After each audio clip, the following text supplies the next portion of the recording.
Yeah, well, it's absolutely essential.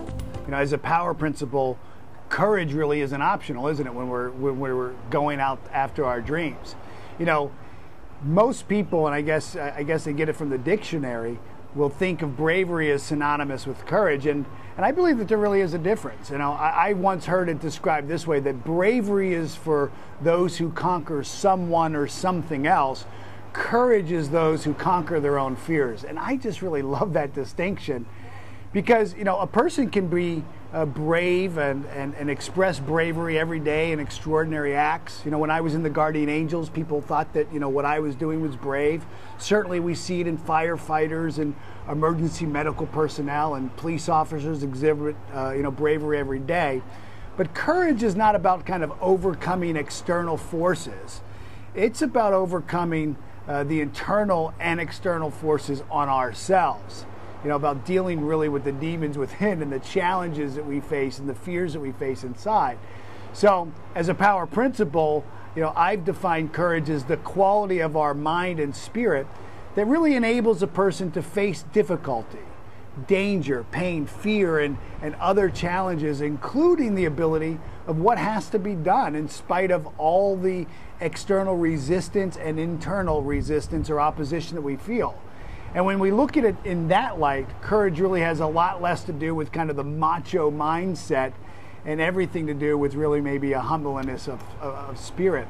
And it involves us learning how to tap into the valor, the courage at the core strength needed when we are committed to following our vision and our life's purpose that come from our higher power. You know, courage is different than bravery, and it's also different from confidence. You know, no matter how much confidence a person has, courage is still required for us to act.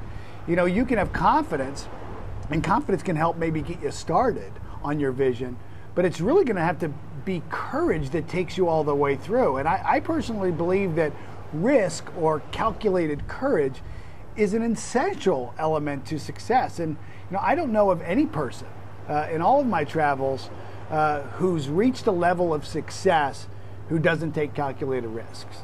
You know, courage and risk taking is not only necessary for achieving success, it's necessary for sustaining success. You know, I remember this when I first started my own business. You know, there were times when I was absolutely afraid. I didn't know what the next step was. And even when I knew what the next step was, I was afraid to take it. I wasn't sure of myself.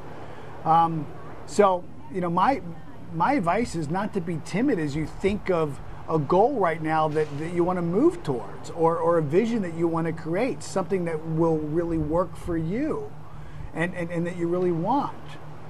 And you should resolve now to go and get it. Identify your fears, you know, the moment they were, you know, the moment they come into your consciousness, but begin to become aware and take note of the circumstances that maybe spark fear. And this will give you some insight to your own resistance, which you can begin to honestly explore.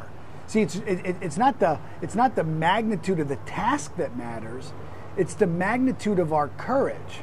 So, you know, we should dream really big and be courageous as you go forward, and it makes all the difference in the world in achieving success.